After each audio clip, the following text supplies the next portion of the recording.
사도행전 3장 11절에서 21절까지의 말씀입니다. 하나님께서 오늘 우리에게 주신 말씀 사도행전 3장 11절에서 21절까지의 말씀입니다. 한 절씩 교독하시겠습니다. 나은 사람이 베드로와 요한을 붙잡으니 모든 백성이 크게 놀라며 달려나아가 솔로몬의 행각이라 불리우는 행각에 모이거늘.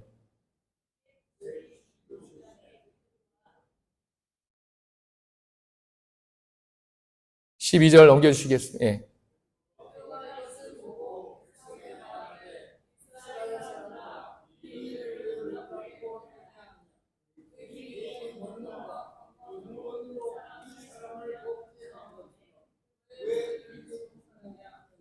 아브라함과 이삭과 야곱의 하나님 곧 우리 조상의 하나님이 그의 종 예수를 영화롭게 하셨느니라. 너희가 그를 넘겨주고 빌라도가 놓아주기로 결의한 것을 너희가 그 앞에서 거부하였으니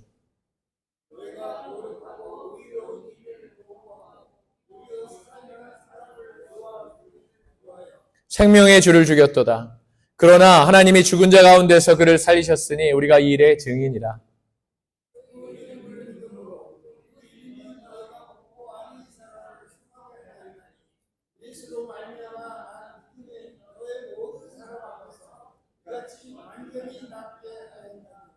형제들아 너희가 알지 못하여서 그리하였으며 너희 관리들도 그리한 줄 아노라.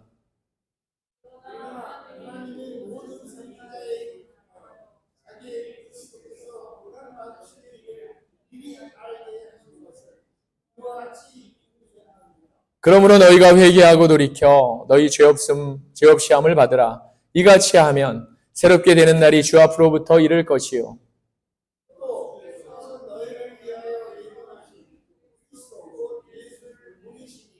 하나님이 영원 전부터 거룩한 선지자들의 입을 통하여 말씀하신 바 만물을 회복하실 때까지는 하늘이 마땅히 그를 받아두리라. 아멘. 살아계신 하나님의 말씀입니다. 제가 젊었을 때만 해도 예수 믿고 난 후에 하나님을 알게 되면 교회 공동체 안에서 제일 많이 듣는 말 중에 하나가 바로 회개하십시오라는 말입니다.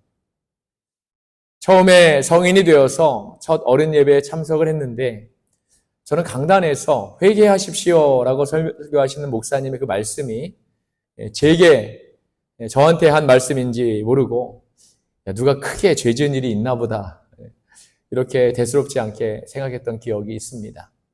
그 당시에 저의 믿음이 참 어렸었던 것이죠.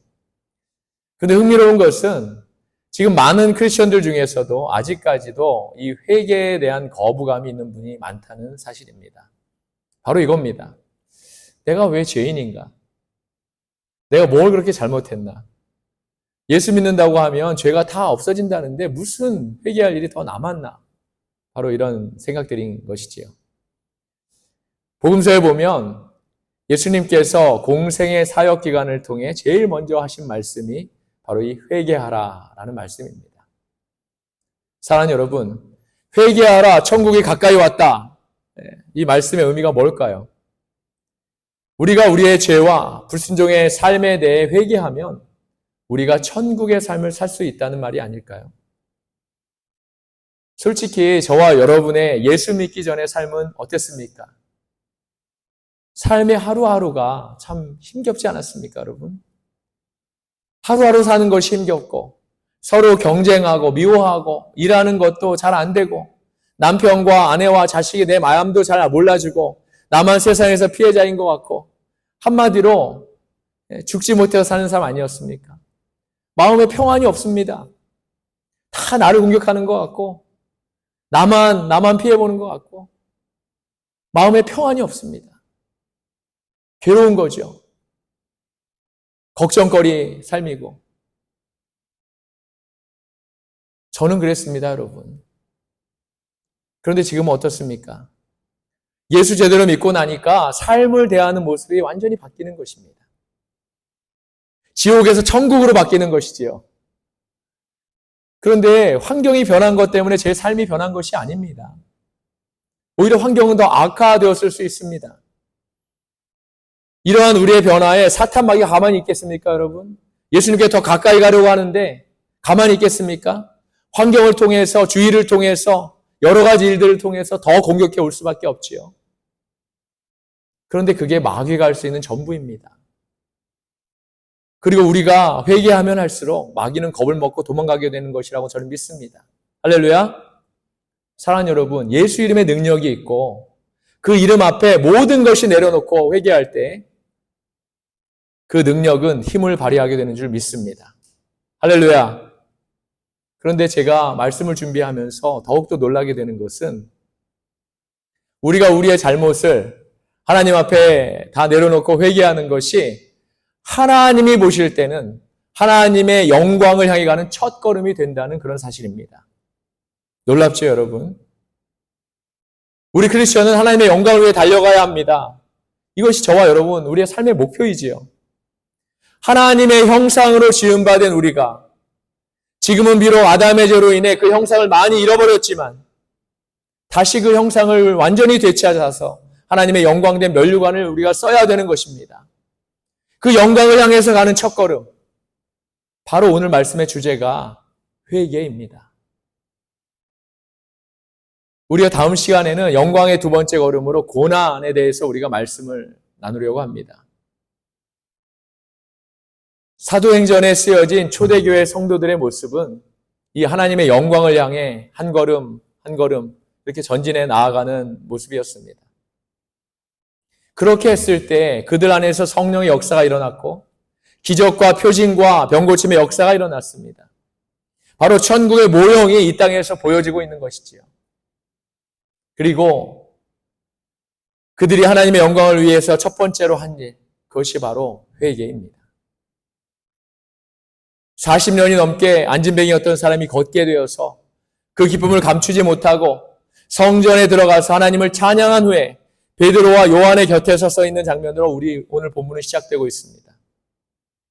안진뱅이였다가 일어나 걷게 된 사람과 그 사람을 낫게 한 사도들을 보려고 많은 사람들이 솔로몬의 행각이라는 곳으로 몰려들었다고 했습니다.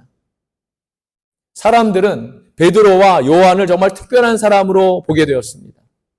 그도 그럴 것이 태어나서 평생 40년 동안을 넘게 한 번도 걷지 못하고 빵을 구걸하면서 그렇게 불쌍하게 살았던 사람이 그들의 말 한마디에 일어나 뛰고 걷고 춤추고 정말 놀라운 일 아닙니까, 여러분? 사람들은 그들이 무슨 요술을 부렸을까 이렇게 생각을 하기도 했고 어떤 이들은 이 사람들이 혹시 선지자가 아닐까 이렇게 생각하기도 했습니다. 사람들은 이러한 생각들을 알아차리고 베드로는 말합니다. 이스라엘 사람들아, 이를 왜 놀랍게 여기느냐? 우리 개인의 권능과 경건으로 이 사람을 걷게 한 것처럼 왜 우리를 주목하느냐? 할렐루야. 사랑하는 여러분, 모든 영광을 하나님께 온전히 돌릴 수 있기를 주님의 이름으로 부탁드립니다. 아멘. 언제나 홀로 영광 받으시는 하나님이십니다. 하지만 안타깝게도 지금 현재 많은 교회들이 이 교회 안에서 어떠한 기적이나 병고침 같은 표징이 일어나고 또 부흥의 역사를 주셔서 교회가 크게 성장하고 이렇게 해도 하나님께 온전히 영광을 올려드리는 교회는 많지 않아 보입니다. 그 영광을 개인이 가로채기도 하고 교회가 그 영광을 대신 가로채는 그러한 교회들이 너무나도 많다는 것을 우리가 봅니다. 하나님보다도 교회의 이름을 더 앞에 내세우는 것을 말하는 것이지요. 언제부터인지 교회 이름이 무슨 브랜드화가 되어서 영락교회나 순복음교회나 사랑의 교회나 온누리 교회나 이런 큰 교회를 다니면 그 성도들도 자신들이 대단한 사람처럼 이렇게 행세하는 경우가 유행처럼 이렇게 번지게 되었던 것입니다. 지난주 수요일에 7월부터 섬기게 된 그레이스 미국 교회 성도들이 점심을 초대해서 사모님과 이렇게 함께 참석을 했습니다. 오늘도 저희가 아침에 예배를 전사님 가정과 함께 예배를 드리고 그러고 왔습니다. 첫 예배를 드리고 왔지요. 할머니들이 그래도 젊은 목사가 왔다고 이방인 목사임에도 불구하고 영어도 서툴고 그러지 않겠습니까? 음식 한 개씩 정성껏 만들어 오셔서 이렇게 대접하는 그 손길이 또 그 마음이 너무 고마웠습니다. 사랑하는 여러분, 저는 이런 작지만 아름다운 공동체를 정말 사랑합니다. 이 안에는 사랑이 있고 넉넉함이 있고 서로가 서로에 대한 배려와 또 깊은 이해심이 있습니다. 큰 교회에서는 느끼지 못하는 정말 가족 같은 그런 아름다움이 있습니다. 무엇보다도 예수 이름으로 한 자리에 모였을 때 서로가 서로를 세워주게 되고 그 모든 영광이 하나님께 올려지는 것이라고 저는 믿습니다. 대부분의 분들이 30년 이상 이 교회를 지켜온 분들이시니 하나님이 보시기에도 더욱 귀하게 여겨진다고 저는 믿습니다. 우리 사나운밸리 한인교회도 언제나 하나님께만 영광 돌리는 그런 교회가 되길 주님의 이름으로 축원합니다. 우리 교회가 한 것이 아니고 내가 한 것이 아니고 우리가 한 것이 아니고 예수 이름으로 이뤄낸 것입니다. 여러분. 저와 여러분이 한 것이 아닙니다. 예수님께서 하신 것이지요. 교회 이름을 알리는 것도 좋지만 예수 이름으로 알리는 것이 먼저입니다. 예수 그리스도 이름을 알리는 것이 먼저입니다. 계속해서 베드로의 선포가 이어집니다. 13절에서 18절 좀 길지만 다시 한번 읽겠습니다. 아브라함과 이삭과 야곱의 하나님 곧 우리 조상의 하나님이 그의 종 예수를 영화롭게 하셨느니라. 너희가 그를 넘겨주고 빌라도가 놓아주기로 결의한 것을 너희가 그 앞에서 거부하였으니 너희가 거룩하고 의로운 일을 거부하고 도리어 살인한 사람을 놓아주기를 구하여 생명의 주를 죽였도다. 그러나 하나님이 죽은 자 가운데서 그를 살리셨으니 우리가 이 일의 증인이라. 그 이름을 믿음으로 그 이름이 너희가 보고 아는 이 사람을 성하게 하였나니 예수로 말미암아 난 믿음이 너희 모든 사람 앞에서 이같이 완전히 낫게 하였느니라. 형제들아 너희가 알지 못하여서 그리하였으며 너희 관리들도 그리한 줄 아노라. 그러나 하나님이 모든 선지자의 입을 통하여 자기의 그리스도께서 고난 받으실 일을 미리 알게 하신 것을 이와 같이 이루셨느니라. 아멘. 사랑하는 여러분, 베드로의 선포는 너무나 담대합니다. 당신들이 죽인 예수의 이름으로 말미암아 이 사람이 걷게 된 것이다. 이 말을 들은 사람들이 많이 당황했겠지요. 어쩔 줄 몰라 했을 겁니다. 그러한 그들을 보고 베드로가 뭐라고 합니까? 하지만 괜찮습니다, 여러분. 여러분이 몰라서 그런 거 아닙니까? 그리고 그 일은 성경이 이루어지려고 벌어진 일이니까 너무 스스로 자책하지 마십시오. 이렇게 말하는 것입니다. 그리고 그의 설교는 계속 이렇게 이어지지요. 하지만 여러분이 꼭 해야 될 일이 있습니다. 지금까지 여러분이 몰라서 예수님을 못 받아 죽였고 정죄하고 했지만 지금까지는 몰라서 그랬지만 이제는 정말 여러분이 꼭 반드시 해야 할 일이 있습니다. 그게 뭐냐고요? 19절입니다. 그러므로 너희가 회개하고 돌이켜 너희 죄 없이 함을 받으라. 할렐루야. 어떠한 죄도 씻음 받을 수 있습니다. 아멘. 회개하십시오. 다만 회개하십시오. 과거는 묻지 않겠습니다. 아직까지 세상을 바라보고 있다면 이제는 하나님께로 돌아오십시오. 이게 바로 베드로의 선포입니다, 여러분. 사랑하는 여러분, 회개는 돌아오는 겁니다. 완전히 돌아오는 겁니다. 잘못을 뉘우치는 것만이 회개가 아닙니다. 잘못을 뉘우치고 나서 그 잘못으로부터 완전히 하나님께로 돌아와야지만, 그래야지만 이것이 진정한 회개인 것이지요. TV에 보면 성범죄자들이나 살인자들 가끔 뉴스에 인터뷰가 나옵니다. 기자가 묻지요. 피해자나 그 가족들에게 할 말이 있습니까? 이렇게 물어보면 아마 10중 8구는 이렇게 대답합니다. 요즘은 또 내가 무슨 잘못입니까? 이렇게 얘기하는 사람도 있는데 그건 아주 특이한 경우고 대부분 이렇게 대답하죠. 잘못했습니다. 그분들께 죄송합니다. 가족들께 죄송합니다. 이렇게 말합니다. 그런데 이렇게 말했던 사람들이 나중에 감옥에서 풀려나면 완전히 거듭나서 다른 사람이 될 것 같죠, 여러분? 천만에요. 다시 죄짓고 또 잡힙니다. 왜 그런지 아십니까? 세상에서 하는 회개는 우리가 하는 회개와 완전히 다르기 때문입니다. 세상에서 하는 회개는 그때뿐입니다. 그때는 정말 본인이 잘못했고 또 그 사람들에게 진정으로 미안할 수도 있습니다. 하지만 금방 잊어버리지요. 세월은 좋은 기억도 있게 하지만 나쁘고 잘못된 습관도 기억나지 않게 합니다. 그래서 다시 죄 짓게 되는 것이지요. 하지만 크리스천의 회개는 어떻습니까? 잘못으로 진정으로 뉘우칠 뿐만 아니라 그 불법에서 완전히 하나님께로 돌아서는 그런 회개인 것입니다. 하나님께로 돌아서면 어떻습니까? 내 삶에 하나님의 전적인 인도하심이 있게 되는 것입니다. 할렐루야! 성령님의 간섭하심이 있게 되는 것이지요. 그래서 다시 죄짓기 힘든 겁니다. 또 하나, 우리가 평소에는 아무렇지도 않게 생각해서 행했던 그런 불법들이 하나님께로 돌이키는 순간 다 우리 눈에 보이게 됩니다. 우리가 깨닫게 되는 것이지요. 그것이 잘못된 것인지 몰랐었는데 이게 하나님의 말씀의 불법이구나.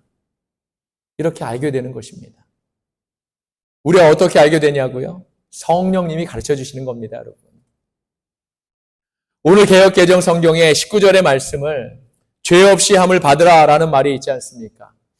새 번역 성경에는 이 말씀을 죄 씻음 받으라 이렇게 번역되어 있는데 저는 이 죄 씻음 받는다는 말을 더 좋아합니다. 영어 성경에는 죄 용서함을 받는다라고 이렇게 되어 있더군요. 사랑하는 여러분, 그렇습니다. 회개하면 죄 씻음을 받는 것입니다. 밖에서 일하고 와서 집에 들어와서 아주 시원한 물로 샤워를 하면 어떻습니까? 더러운 먼지와 티끌들 다 씻어내고 얼마나 기분이 좋습니까? 몸도 마음도 상쾌해지지요. 그래서 우리가 세례 받을 때도 물을 사용하는 겁니다. 죄에서 씻음 받는 것이지요. 그리고 나면 하나님께서 주시는 평강이 우리에게 온전히 임하게 되는 것입니다. 영어 성경에 refreshing 또는 spiritual strength라고 말하는데 바로 주님께로부터 편안히 쉴 때가 올 것이다 라고 이렇게 말씀하고 있습니다. 굳이 표현하자면 여기서 말하는 이 쉼은요, 엘리야가 이세벨과 아합에게 쫓겨나서 로뎀나무 아래에서 하나님이 보내신 천사로 인해서 먹고 잠자고 하면서 쉼을 누리는 그때의 표현과 같은 표현입니다. 그때의 쉼과 같은 쉼이라는 말씀이지요. 믿는 사람에게 쉼은 영적 충전의 시간입니다. 바로 평강의 순간인 것이지요. 그리고 이 평강은 하나님께서 주시는 평강입니다. 세상이 줄 수 있는 평강이 아닙니다, 여러분. 그런데 이 평강의 출발이 어디라고 했습니까? 바로 회개입니다. 회개함으로 진정한 평강을 누리시는 저와 여러분이 다 되시기를 주님의 이름으로 축원합니다. 저는 특별히 오늘 본문의 21절을 주목하고 싶습니다. 한번 같이 읽어볼까요? 본문의 이해를 돕기 위해 20절부터 읽겠습니다. 또 주께서 를 위하여 예정하신 그리스도 곧 예수를 보내시리니 하나님이 영원 전부터 거룩한 선지자들의 입을 통하여 말씀하신 바 만물을 회복하실 때까지는 하늘이 마땅히 그를 받아두리라. 아멘. 영원 전부터 계셨고 다시 오셔서 만물을 회복하실 이 예수는 바로 영광의 하나님이십니다. 할렐루야. 하나님의 영광은 저와 여러분을 통해서 나타난다고 말씀하고 있는 겁니다. 우리가 하나님께 영광을 돌릴 때 하나님의 영광은 비로소 실제적인 그런 영광으로 나타나게 되는 것이지요. 사랑하는 여러분, 성경에서 말하는 영광은 영광이라는 단어 하나만 놓고는 이 말의 뜻을 설명할 수가 없습니다. 말이 안 된다는 뜻이지요. 왜 그런지 아십니까? 영광은 스스로 받을 수 있는 것이 아니기 때문입니다. 하나님께서는 홀로 영광 받으실 수는 있지만 스스로 영광 받으실 수는 없습니다. 반드시 영광 앞에는 하나님의 영광이라는 수식어가 따라붙어야만 하지요.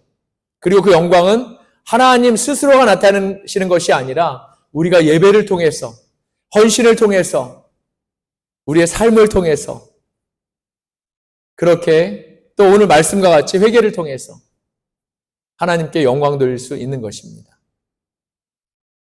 하나님께서는 우리를 통해 영광 받으시기 위해 우리를 창조하신 것이고 하나님의 뜻에 부응하지 못하고 타락한 우리들에게 또한 다시 영광 받으시기 위해서 예수 그리스도를 보내신 것입니다. 우리를 사랑하시되 끝까지 사랑하시는 하나님께 영광을 돌립니다. 할렐루야. 날마다 하나님께 영광 돌리시는 저와 여러분이 다 되시기를 주님의 이름으로 축원합니다.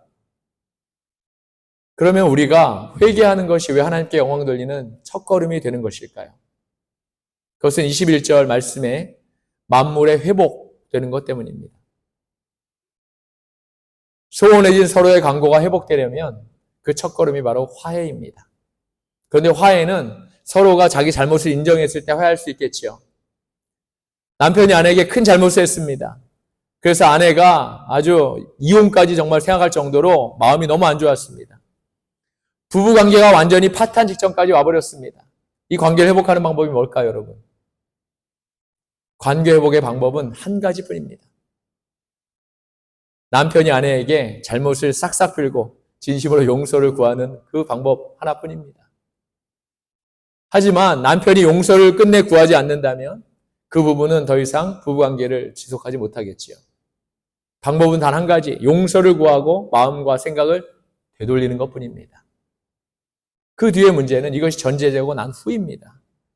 그래서 하나님과의 관계 회복에서의 첫 단추가, 시작이, 첫걸음이 바로 회개인 것입니다. 그리고 진정으로 하는 회개는 하나님과의 관계 회복으로 말미암아 하나님께 진정으로 영광 돌리게 되는 것입니다. 말씀을 마칩니다. 사랑하는 여러분, 하나님의 영광이 저와 여러분에게 나타나야 되지 않겠습니까? 우리가 하나님의 백성으로, 자녀로 그분의 영광을 위해 살아갈 때 우리는 그분의 기쁨이 되는 것입니다. 요한복음 1장 14절에 보니까 이 거룩한 하나님의 영광이 예수 그리스도의 영광으로 나타나셨다고 말씀하고 있습니다. 오늘 본문 20절에도 똑같이 말씀하고 있지요. 그리고 또한 예수 그리스도의 영광은 베드로와 요한을 통해 나타나고 있는 것입니다. 저와 여러분에게 나타나고 있는 것이지요. 어떻게요? 우리가 회개할 때 하나님의 영광이 나타나게 되는 것입니다.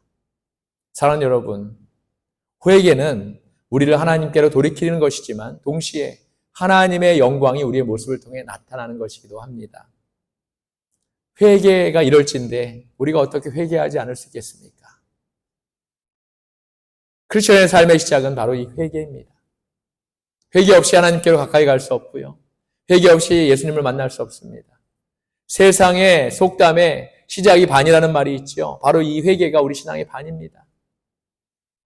회개할 수 있길 원합니다. 다만 회개할 수 있길 원합니다. 주님의 영광이 저와 여러분의 영광이 될 것입니다. 그 영광의 첫걸음, 뭐라고 여러분? 저와 여러분의 회개입니다. 그러한 저 여러분이 다 되시기를 주님의 이름으로 간절히 축원합니다. 아멘. 기도하시겠습니다.